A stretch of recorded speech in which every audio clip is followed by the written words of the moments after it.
Look at this मैं if n less than and equal to 1 तो return क्या करेंगे हम n, अदरवाइज एल्स में return fib n-2 plus fib n-1। Clear. अब ये क्या है कि हम इस कोड को रन करते हैं तो फिबोनाची सीरीज में ये होता है कि 0 1 दूसरे का 1 फिर 1 + 1 2 2 + 3 3 + 2 5 5 + 3 8 एंड सो ऑन। ठीक है, आपका प्रीवियस से सम होता है। लेट्स सपोज मैंने फिबोनाची सीरीज में यहाँ पे ज़रा बढ़ा करके ले लेते हैं फिब 5 लिया। ठीक है, तो उसमें क्या होगा फिब 5 लेस देन 1 है नोट एल्स में आ गया fib n-1 plus n-2 N ये क्या है फिब 3 n-2 3 और प्लस फिब n-1 यानी 4। आगे मज़ीद इसको किया फिब 1 प्लस फिब 2। आगे ये मज़ीद नहीं आगे जा सकता तो लेस देन 1 है तो रिटर्न यहाँ पे आ गई 1 वैल्यू। अब fib n fib 0 plus fib 1 इसको फिब 2 प्लस फिब 3 इसी तरह वर्क करता है ये। आगे फिब 0 प्लस फिब 1 ये आ गया फिब 1 प्लस फिब 2। अब यहाँ पे फिब 0 प्लस फिब 1। अब इसमें देखें कि ये कितनी दफ़ा रिपीट हो रहा है fib 1 fib 1 fib 1 fib 1 fib 1 कितनी दफ़ा इसमें कॉल हुआ है। तो हमने डायनामिक प्रोग्रामिंग में कि एक ही दफ़ा कॉल करें बार बार कॉल करने की ज़रूरत ना पेश है। तो हम एक अरे लेंगे इसमें उसमें क्या होगा लेट्स सपोज ये अरे ली। ठीक है, उसमें 0 1 2 3 4 एंड 5 -1 -1 -1 -1 -1 के बाद 5 है तो 5 की अरे ले ली। अब हमने क्या किया यहाँ पे फिब 1 है फिब 1 लेस देन n है तो रिटर्न n होगा। तो यहाँ पे जहाँ पे फिब 1 होगा वहाँ पे हमारे पास ऑलरेडी वैल्यू क्या आई 1 -1 है तो उसकी वैल्यू हमारे पास आ गई 1। अब जहाँ जहाँ पे फिब 1 कॉल होगा वो दोबारा से कॉल करने की ज़रूरत नहीं है, वो कॉल नहीं होगा वहाँ पे क्योंकि हमारे पास ऑलरेडी इसकी वैल्यू आ चुकी है, ये डिस्कार्ड हो जाएगा। ठीक है, अब उसके बाद क्या हुआ यहाँ पे देखें 0 हमारे पास 0 था फिब n की वैल्यू 1 है तो रिटर्न n। तो यहाँ पे 0 है तो 0 आ गया 0 + 1।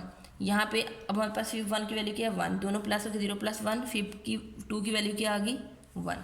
तो हमारे पास 2 की वैल्यू भी 1 आई। ठीक है, 1 + 1 2 फिब 3 की हमारे पास वैल्यू आ गई 2। अब जहाँ जहाँ पे फिब 1 और फिब 2 होगा दोबारा कॉल नहीं होगा, हमारे पास उनकी वैल्यूज़ पड़ी होंगी। ठीक है, अब ये देखें फिब 0 ये भी नहीं कॉल होगा ये भी। ठीक है, यहाँ पे अब फिब 3 की वैल्यू क्या है हमारे पास 2 और फिब 2 की वैल्यू क्या है 1 2 + 1 3। ठीक है, हमारे पास फिब 4 की भी वैल्यू आ गई 3। अब 3 + 2 5 हमारे पास फिब 5 की वैल्यू आ गई। ठीक है, यहाँ पे हमारे पास इसकी वैल्यू 0। तो हमारे पास अब जब हमने इसमें डायनेमिक वैल्यू में जब हमारे पास वैल्यू सेव हो गई, हमने वैल्यू सेव कर ली है तो हम दोबारा से एक ही फंक्शन को रिपीटेडली कॉल नहीं करेंगे। ठीक है, हम इसमें बार बार कॉल करने की ज़रूरत नहीं है और हम हर स्टेप पे इसका डिसीजन ले सकते हैं। इस वजह से हम डायनेमिक प्रोग्रामिंग यूज़ करते हैं। डायनेमिक प्रोग्रामिंग में आगे हमने जाके ये मैंने आपको थोड़ा सा इससे कॉन्सेप्ट दिया कि आगे जाके हमने थोड़ा सा इसके बेलमैन फोर्ड जो है आपका कॉन्सेप्ट पढ़ना। बेलमैन फोर्ड जो है वो डायनामिक प्रोग्रामिंग पे ही वर्क करता है, वो मैंने इसी वजह से आपको ये पहले करवाई है। बेलमैन फोर्ड का आपका टॉपिक पहले था लेकिन मैंने वो आपको इसलिए करवाया क्योंकि ये आपको समझ आ जाएगा तो उसको करना ईजी होगा।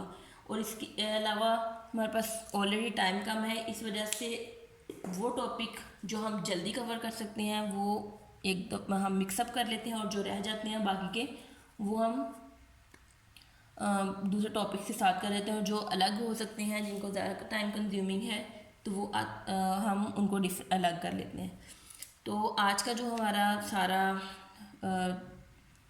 लेक्चर था उसको मैं ज़रा रिकॉल करवा देती हूँ कि हमने हीप सॉर्ट के बारे में पढ़ा, ठीक है। हीप सॉर्ट में हमने मीन सॉर्ट की एग्जांपल की, मीन सॉर्ट की, और आपने इसकी प्रैक्टिस मैक्स मीन और मैक्स सॉर्ट से भी करनी है। मीन हीप की है हमने, आपने मैक्स हीप भी करनी है, ठीक है।